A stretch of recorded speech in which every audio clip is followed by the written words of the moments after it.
step forward to provide information to the police regarding sexual assaults, which CSUN Chief of Police Ann Glavin will address shortly. CSUN has a zero tolerance policy concerning sexual violence. To anyone who has been victims, survivors of sexual violence, you have the strongest care and support of the CSUN community. I also want to strongly encourage you, anyone who has been a victim, survivor of, or who has information about acts of sexual violence, to contact CSUN or local police. I want our campus community to be reminded that CSUN has resources available for survivors of sexual assault that will again be sent to our community immediately following this press conference. Counseling and consultation services are available to our students, to our faculty, and our staff across campus. And we have worked to reach out to others who may need assistance as well. Again, I want to make it clear. CSUN does not tolerate sexual assault, period. We do not take the crimes committed by or against members of our community lightly. Our highest priority during this time is to protect and to support our students. Please know that we are doing everything in our power to bring justice to the victims and to prevent sexual violence at CSUN. As a community, we are working together to keep our campus safe. If anything does occur, please report it. Report it so that we can support you. Report it so that we can keep our campus safe. On behalf of the CSUN community, we extend our deepest sympathies to everyone impacted by these disgusting crimes. And finally, I want to thank the CSUN Police Department, the Los Angeles Police Department for their dedication, their tenacity, and their coordinated efforts that resulted and culminated in this arrest. I will now turn it over to Chief Glavin for her remarks. Thank you, Dr. Harrison. Good afternoon. Earlier today at 12:30 p.m., CSUN Police arrested Davis Moreno Jaime on an arrest warrant in connection with a sexual assault investigation. Moreno Jaime is a Hispanic male, 19 years of age, 5'11", 141 pounds, with brown hair and green eyes. His photo is on the board to my left. This was a multi-jurisdictional effort by law enforcement that is ongoing. There are other cases and other victims relating to this suspect. I am sure you realize we cannot and will not discuss the details of any of these cases at this time. However, I can tell you that our two departments have been working closely on these cases, and we're committed to seeking justice for the survivors of Moreno's crimes. We're here this afternoon because law enforcement needs the help of our community, the CSUN community, and the city at large. We believe there are other victims of sexual assault involving Davis Moreno Jaime, and we're asking the public, if you've been a victim of this individual or have any information about a crime involving this individual, please report it as soon as possible to the Los Angeles Police Department or CSUN Police. For the CSUN Police Department, please contact Detective Sergeant Renee Lino at 818-677-6919. Let me say particularly to our CSUN students, it does not matter where the crime occurred. Please just walk into one or the other of the police departments and report what happened. CSUN Police right now updating us on the arrest of 19-year-old Davis Moreno Jaime, a student at CSUN who's been arrested for apparently several sexual assaults on campus and apparently other campuses or areas as well. Again, they are looking for more information, more people who may know exactly what happened here, and they believe there may be more victims out there. If you do know of anyone who may be, police would definitely like to hear from you. In the minutes, days, and months after the Las Vegas mass shooting, on July 22nd of this year, Devonshire Division became aware that Davis Jaime Moreno may be involved in numerous sexual assaults within Southern California region. The first known incident occurred in April of 2017. The last known event occurred in July of 2018. The incidents have occurred within multiple jurisdictions, including Devonshire, Cal State Northridge, and outside LA County. The Devonshire detectives have collaborated with CSUN, as the chief said, developing probable cause to arrest the defendant, and he was arrested today. And like the chief said, we want to emphasize the reason we're here is we want to get the word out. We want to identify and determine if there's any other victims.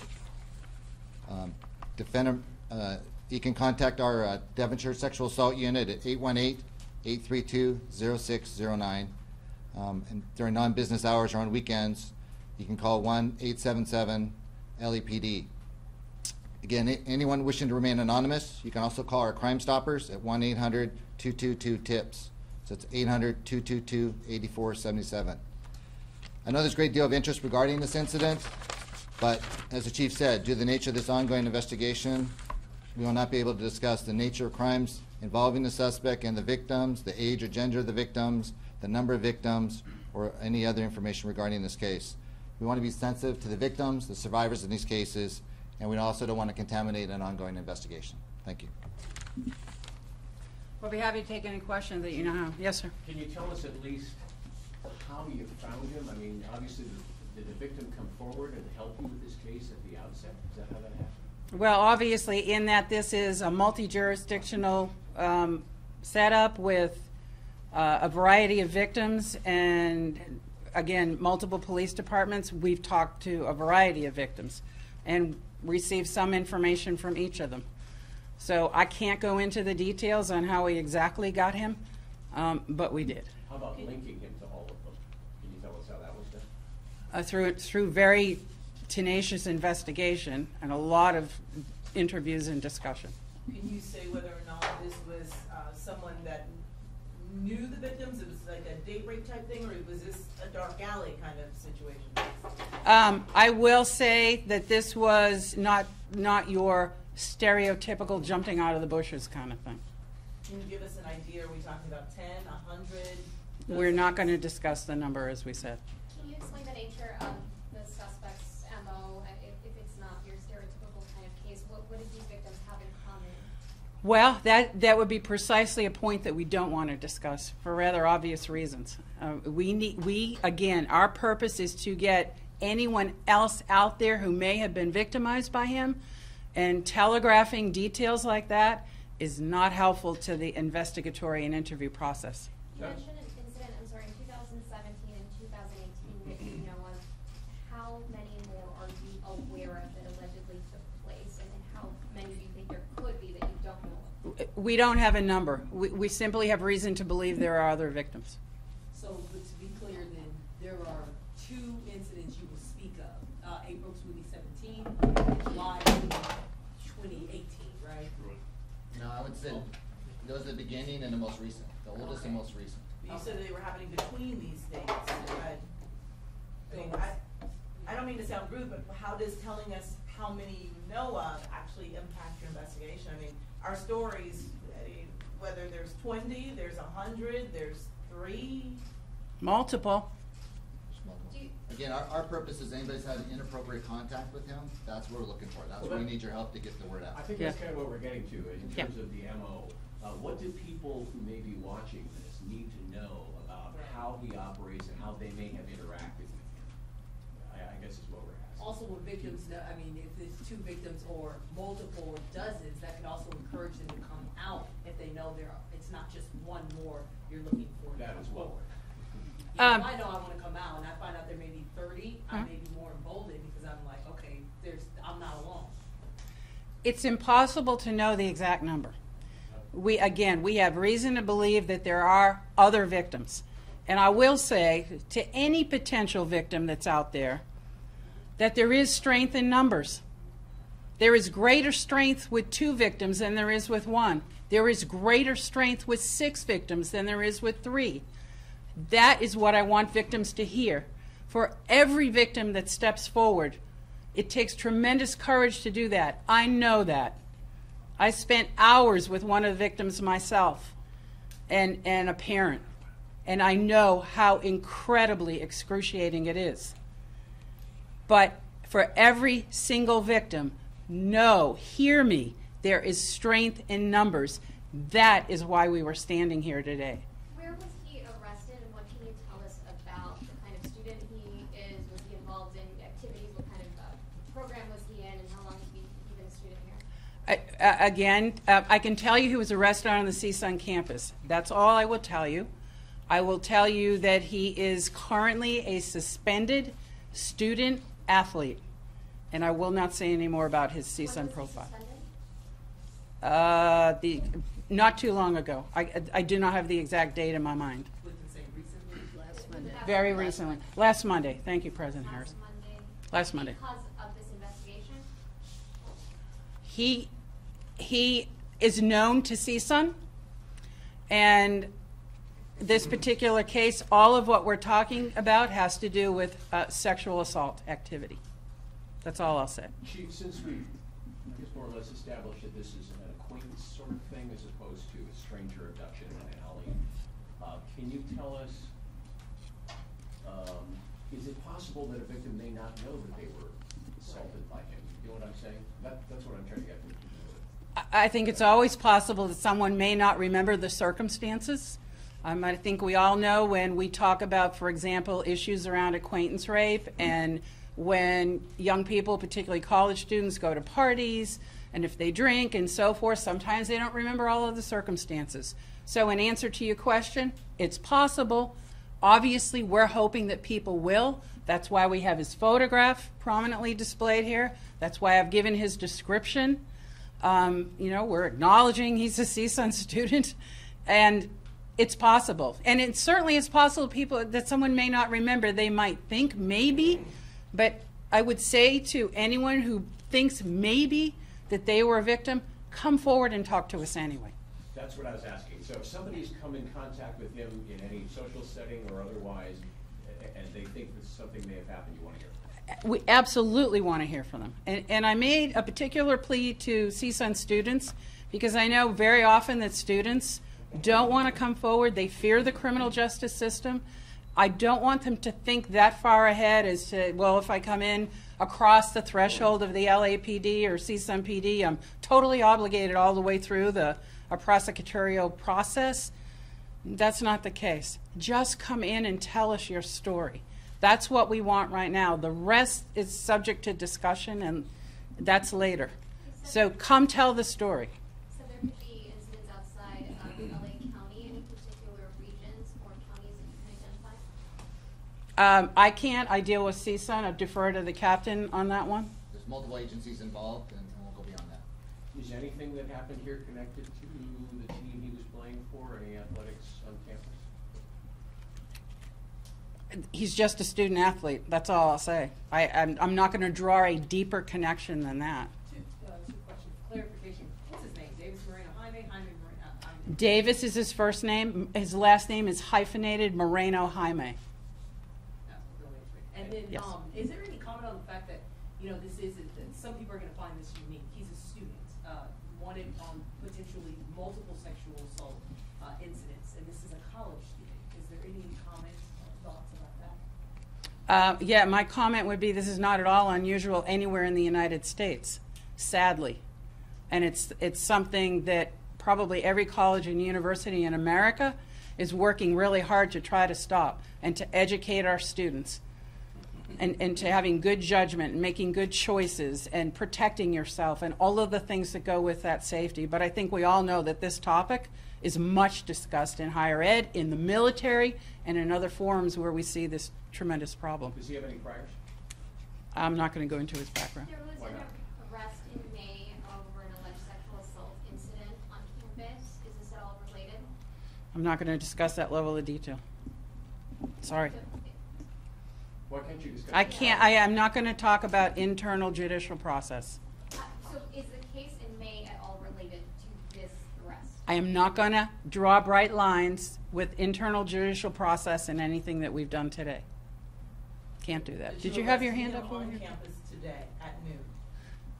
That's what you said? He was arrested today. Yes, campus. 12:30, correct.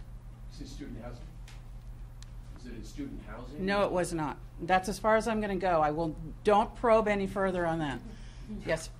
So, why is this incident such a big deal? Is it because of the multiple victims that he himself has, or is it because of a sexual assault pattern at CSUN? This is, I will repeat, a multi-jurisdictional effort. That means it's beyond CSUN. As we said, CSUN is one, but it's beyond. It involves multiple police departments. It involves the general header of sexual assault.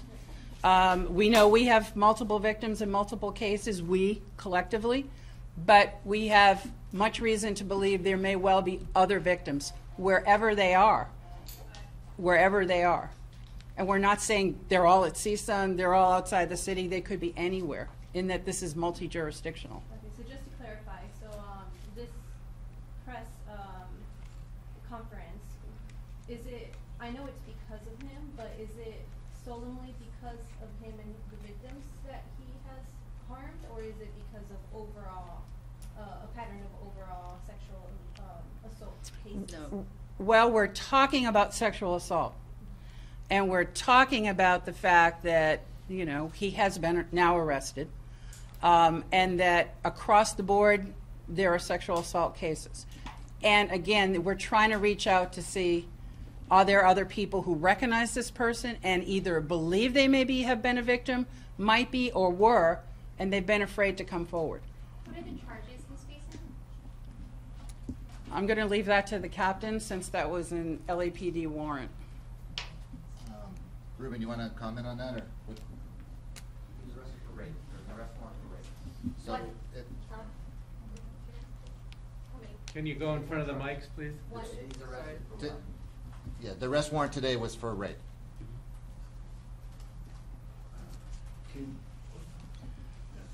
Again, like I said, I know it's frustrating, but the reason we're here is because we need your help to get his picture out there. You know, maybe there'd be more information forthcoming, but for now, we really need to ensure there's no other victims. Maybe there won't be. Hopefully, there will not be. But we have a responsibility to get his picture out there and identify any other victims. The only frustrating thing is The that only frustration I'm it's the seeing MO. here that you've got a 14-month period of time here at this point. You've got one count against him, yet somehow you're throwing out the possibility this guy could be good for, as you said, multiple sexual assaults. Where's the evidence that leads you to believe that? And that's what we can't discuss because those things are under investigation. It's still an active investigation. Yeah, Part of the investigation is that Have victims come forward with, do we have crime reports that all of a sudden either DNA evidence or whatever else started to link this guy to it? we're not going to, that's part of that we can't disclose. Those other cases are under investigation. But Yeah, please remember, we said earlier, we already know of multiple victims, and we have multiple cases in, and this is an ongoing investigation. So that part's all fact and ongoing. And we're reaching out to see, through you, to see if there are more potential victims out there. If you've got multiple cases, multiple investigations, why only one charge? I'm sure you know, as a seasoned professional, that it takes a while sometimes to put a case together. And it is not unusual that sometimes you have victims that are afraid to go forward. They may tell their story all at once, or they tell part of it and then they can't tell anymore, and then they come back and they tell a little bit more, and then they want to wait. That's the sad part of victim trauma. So all of that, and what normally happens in any police investigation, it takes time to put things together in a solid way that it's deliverable for prosecution. At what point did you decide that you have not only the one case, but you think you have enough to be able to tell people we have multiple cases here? What stage of the investigation? June, May, April? How far back? It varies on different cases. Every case is in a different stage and a different place.